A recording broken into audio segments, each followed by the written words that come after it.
ভাই সাহেব হবরে খান দেরি হইয়া যায়, আতুন লাগে ঈদের নমাজ হলিও হালায়। ভাই সাহেব হবরে খান, এক বছরে দুই আন খুশি আমরা মুসলমান, একখান হইল রমজানের ঈদ আর একখান কুরবান। ভাই সাহেব হবরে খান। আব্বু, ঈদ তো চলে এসেছে, আমাদের কোরবানির গরু কিনবা না? হ্যাঁ বাবা সোনা, কিনবো তো। কালকে তোমার দাদা আসলেই আমরা হাটে যাব কোরবানির গরু কিনতে।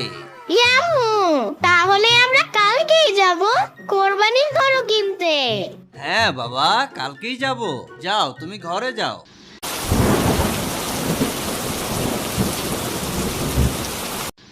ইস, বাইরে অনেক বৃষ্টি হচ্ছে, ভোর কেন হচ্ছে না?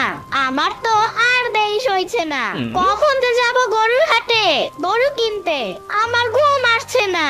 এই আমিন, এখনো ঘুমাও নাই? কি হইছে? রাত কত হয়ে গেছে, সে ভাবনা আছে?